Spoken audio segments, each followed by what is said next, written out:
Hello, Duffy's Tavern. Where do you eat meat to eat? Archie the manager speaking. Duffy ain't here. Oh, hello, Duffy.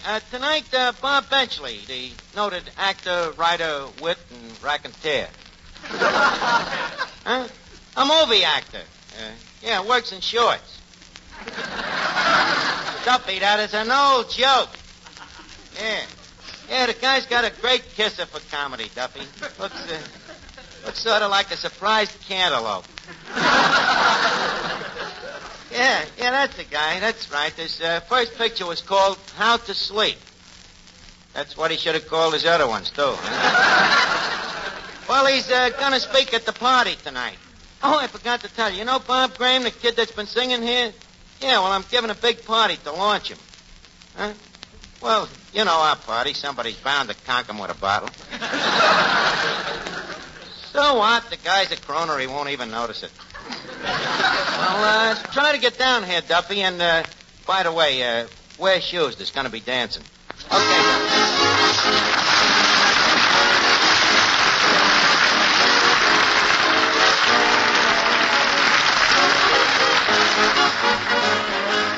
Ladies and gentlemen, welcome to Duffy's Tavern. Come in and meet Finnegan, Eddie the waiter, Miss Duffy, our singer Bob Graham, Beat Reeves and his orchestra, our special guest tonight, Robert Benchley, and Archie himself, Ed Gardner.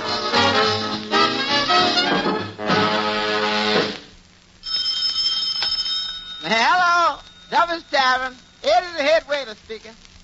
What's that you want? A reservation?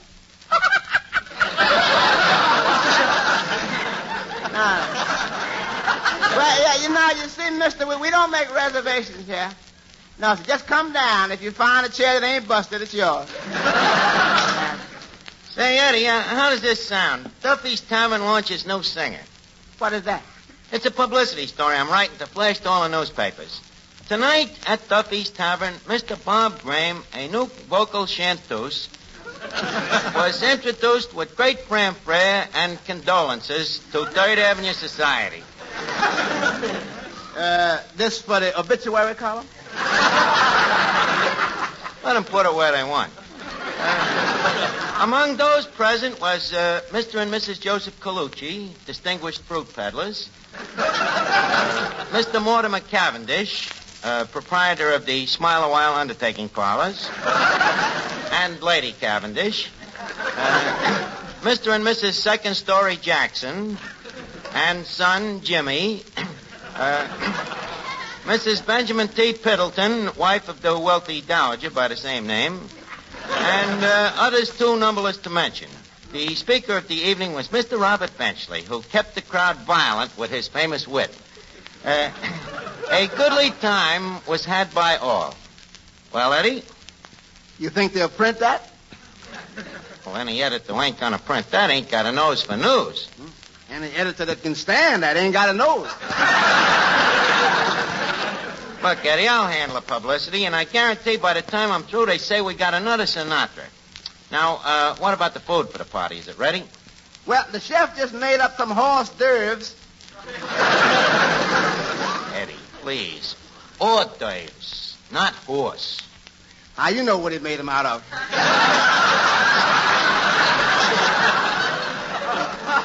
I hope he didn't. After all, tonight is no night to be serving horse meat. So what? So they'll say you got another Crosby. I was joking. You know, Eddie, if we was paying you a salary here, I'd cut it. I really would.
Archie.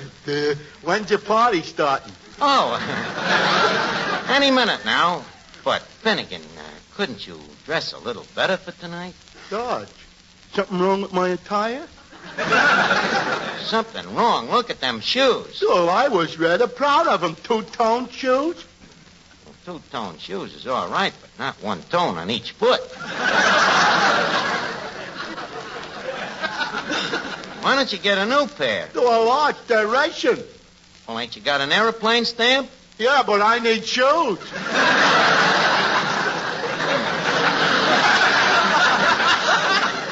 Well, maybe after the war they'll print stamps with shoes on in case you need an airplane.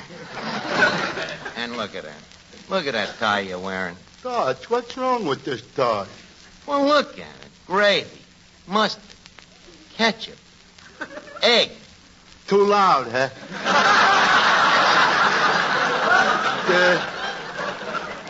Personally, I thought it was in rather good taste. Well, it should taste good with all that food on it. Finnegan, I'm afraid I will have to ask you to refrain from this party. Go on, Arch. I bet I'll be the life of the party. Look, I bring a deck of cards. We're going to do card tricks. Sure, watch this. Now, pick a card, Arch. Any card. Okay. What card is it? The Jack of Diamonds. Pretty good trick, huh? Finnegan, however did you do it? Well, I promised not to tell. But I got another one that's even better. Here, pick a card. Okay. Now, don't tell me what it is. Now, take the number of the card. Yeah. Double it. Yeah. Now, add 10. Yeah. Now, take away 2. Yeah. You got all that? Yeah. Your card is the 19 of spades.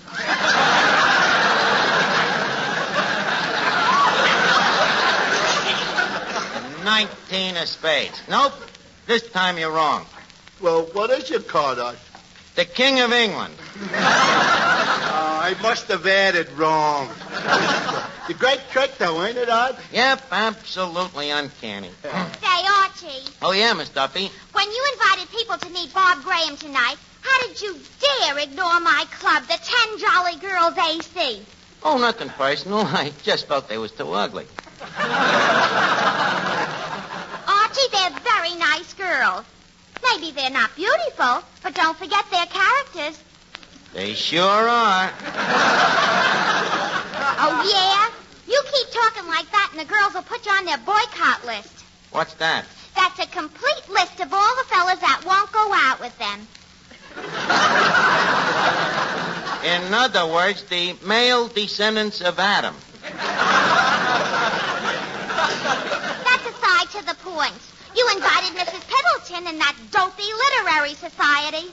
Well, they're interested in singing. They're a cultural club. Well, so are we. I said cultural, not vultural. Oh, yeah? The 10 Jolly Girls are a very educated group of girls. Educated? Of course. 3 of the girls went to high school, 2 went to college, and of the other 4, there is not one that don't wear glasses. Look, Miss Duffy, I am running this party, and I will send invitations to anybody to whom I may concern. And I ain't gonna have them dames manhandling a nice kid like that Bob Graham. Say, Archie, you know that Bob Graham is lucky to have a guy like you taking care of him. Well, I get a kick out of it, Mr. Bailey. You know, it's a wonderful feeling to see a great acorn go from a little oak. Hey, Eddie, you better check up in the kitchen and see if we can handle a crowd tonight. Looks like we're going to be mobbed. Let them come. We got food enough to kill them all.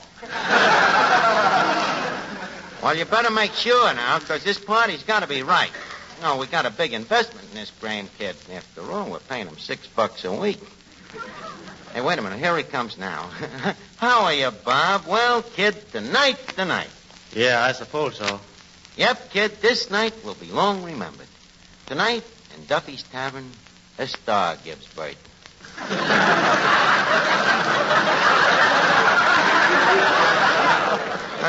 What's the matter, kid? You seem kind of down in the mouth. Well, There is something bothering you. Come on, tell me what it is. After all, I'm your pal.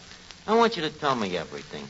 I don't like to say it. Go on, spill it. That's what I'm here for, to help you with your problems. Well, Archie, I think I should be paid more money. Look, kid, I'm busy with the party tonight. See you later. But Archie, you just said I could tell you. Please, don't come around to me with every silly thing that comes into your mind. Now, forget it. But I'm serious, Archie. I won't sing around here for $6 a week. Look, kid, I know $6 a week ain't all the money in the world. It ain't even some of it. Quiet, Eddie. Now, look, kid. I know how you feel. You want to get into the big dough quick. Well, leave me give you some fatherly advice. Anything worth having is worth getting. I'd like to tell you a little story. Some years ago, there came to work at Duffy's Tavern a young boy. He was paid $4 a week. He didn't like it, but he took it. And he stuck at his job, determined to succeed. Today, that boy is the manager of Duffy's Tavern. And drawing down a cool $15 a week. Bob, as you may have guessed, that boy was me. Quite a story, huh? I still want a raise. This little acorn has turned out to be a tough nut. Now, look, kid, the crowd has started to arrive. Leave us talk this over in the back room. You beat me to it. I'll be right with you, Eddie. Okay.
Good evening. Good evening, sir. Oh, you Mr. Benchley.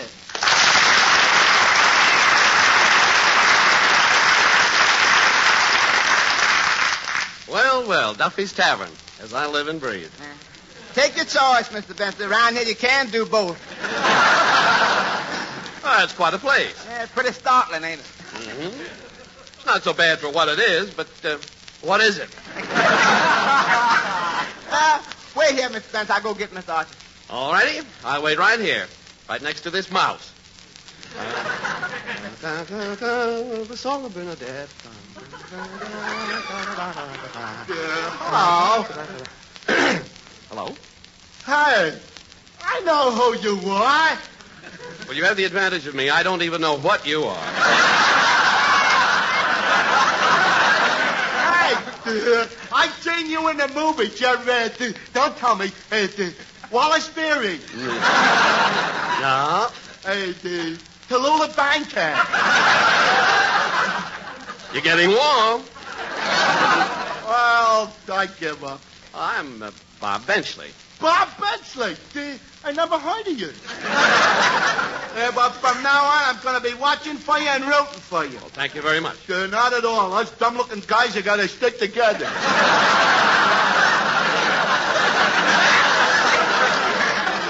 Well, Bob Benchley. Oh, boy. One guy I've always yanked for me.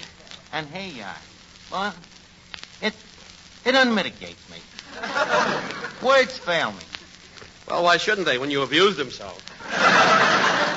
There he goes right off the bat. What a wit. You know, I love your kind of humor. Dry, witty, droll, subtle, and yet with that certain something that keeps it from being funny. You know, I've never known anyone like you before. And if I had it to do all over again, that's the way it would be. Thanks, yeah. It's too bad we didn't get together sooner. You know, I'm quite a brilliant wit myself. Sharp, huh? Yeah, got a head like a steel trap. Like the other day, Duffy says to me, Archie, we're all out of cake. So just like that, I come back and I say, okay, so let him eat bread. Oh, beautiful, beautiful. I must tell that to Mark Twain. Mark Twain is dead. Then he won't mind it. Oh. Oh, Archie. Oh, Mr. Benchley, meet Miss Duffy, the Duffy entry on Sadie Hawkins' Day. Good evening, Mr. Benchley. Mr. Benchley, for a man as old as you are, how do you manage to keep so young? Well, it's very simple. I lie about my age. Well, why shouldn't you? And you know, meeting you makes me feel like I'm almost willing to be an old man's darling. Gee, you're cute. How do you like that? Of all the gall. Miss Duffy, all I can say is that any dame who has the audacity to make a pass at Robert Benchley will make a pass at anything. The guy's old enough to be your father. So what? Mr. Benchley, don't you approve of May marrying December? Why, certainly I do. I think if 2 months love each other, they have a perfect right to have. Yep, that's telling him, Mr. Benchley. Mr. Archie, you better get that Bob Graham out there. The crowd's getting impatient for the party to start. Okay, Eddie, we'll get started in a minute. Look, Bench. We're giving this party tonight to launch a new singer, and we would like to present him in a high-class way. So if you'd be kind enough to make, a very pompous speech, something in keeping with the tone of the evening. So hurry on! When does the party start? Yeah, let's get a move on. Yeah, come on, we didn't think you're tired of hanging around this stuff. Shut your lousy trap! As I was saying, Bob, we would like a really refined speech. We'd preference, naturally, that it was on some cultural subject. Well, why don't I talk about crooning? Do you know anything about crooning? Do I? I fainted 3 times at the Paramount last week. Well, that's good enough for me.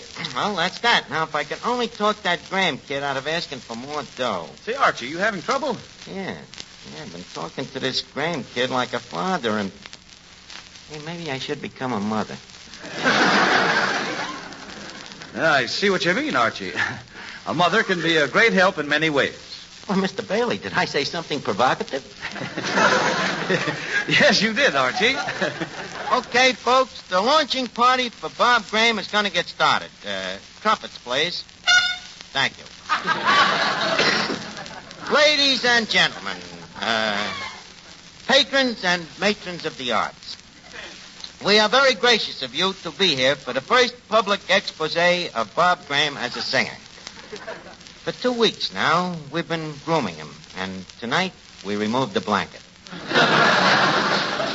But first, a few words from that star of stage and screen, Robert Benchley, who tonight returns to his first love, literacy.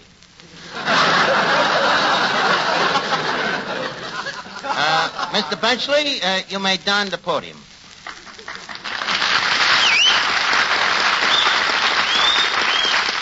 Ladies and gentlemen, the subject of my discourse tonight is crooning. Now, as you all know, the human throat is made up of 3 parts. 1, the larynx, 2, the pharynx, and 3, the Adam's apple. The Adam's apple, of course, is the most important part of a crooner's throat, as it is the part on which the bow tie rests. Now, the ordinary singer sings with his mouth open, thusly. You notice how unpleasant that is? But the crooner sings thusly, which is just as unpleasant but harder to hear. Now, another important part of the crooner is the jukebox. It is estimated, and I quote, that in the 12-month period from 1939 to 1944, Americans, or people of American descent, put into jukeboxes a total of 19,742,000 nickels and 5 cents. And I unquote. Another phenomenon in connection with crooning is the growth of what is known as the bobby sock. That's no relation.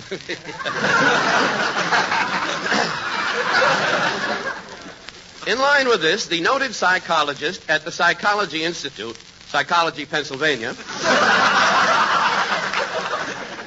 the head of the outpatient department, Dr. Eric Hoffmannsturmer, said, quote, "It could happen to you." Unquote. Dr. Hoffmannsturmer, incidentally, has just left the Institute and is now singing at the Orpheum under the name of Perry Hoffmannsturmer. Velvet rhythm, you know. The 2 leading crooners of the day are Mr. Frank Sinatra and Mr. Bing Crosby. Mr. Sinatra has a huge following, which is highly enthusiastic about his singing, causing them to emit such cries as...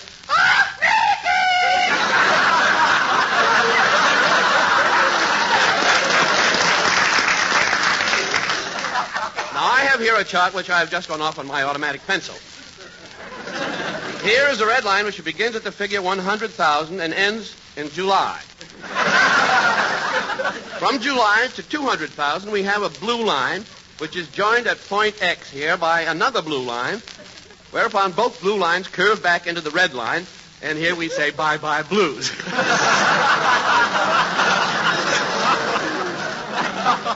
Now, there are various other lines here scooting up and down across the page, but these lines mean nothing. They're left over from an old chart of mine on birth rate and maternity ward. Now, to continue, Mr. Archie, the people are starting to walk out. You're lucky. I thought they'd have to be carried out.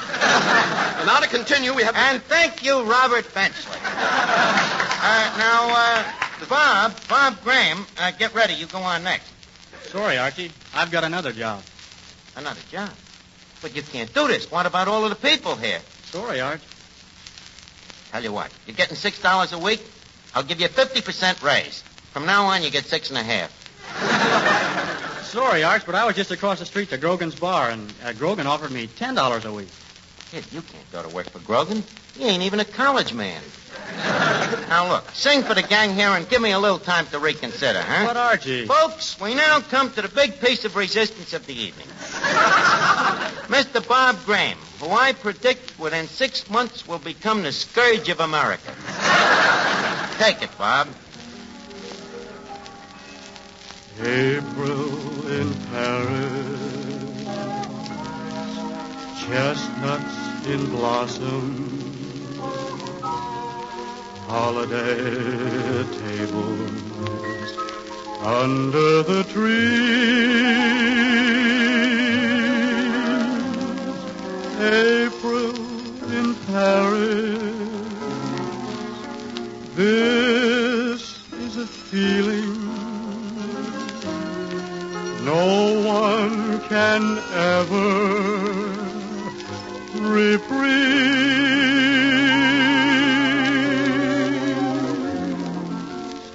I never knew the charm of spring, never met it face to face. I never knew my heart could sing, never knew a warm embrace till April in Paris. Whom can I run to? What have you done to my heart? April in Paris. Whom can I run to? What have you done to my heart?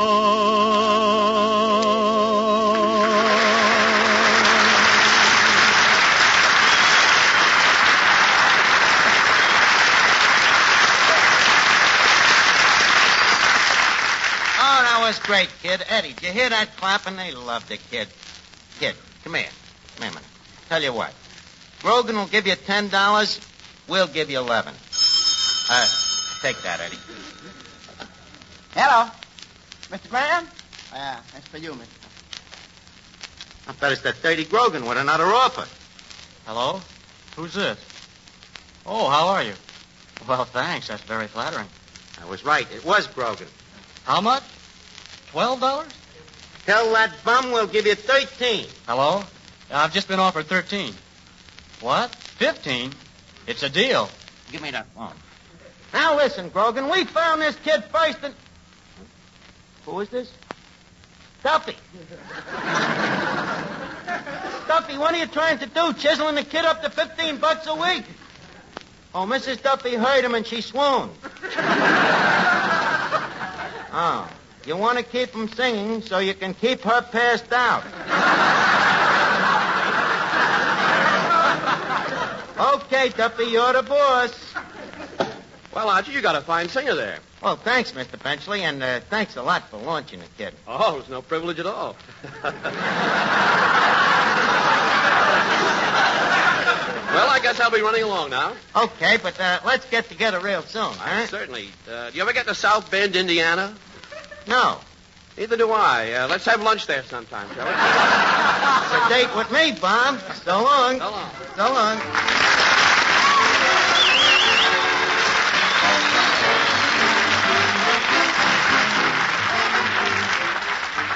Well, it's time to leave Duffy's Tavern for this evening, but let's all meet here again next week when our guest will be Ida Lupino. Robert Benchley is currently being seen in the Paramount picture National Barn Dance. Join us again next week. And if you have half hour next Friday evening at this same time, remember... Duffy's Tavern. Hello, Duffy. Next week, Ida Lupino. Yeah, as Benchley would say, quote, unquote. Yeah. Well, so long, Duffy.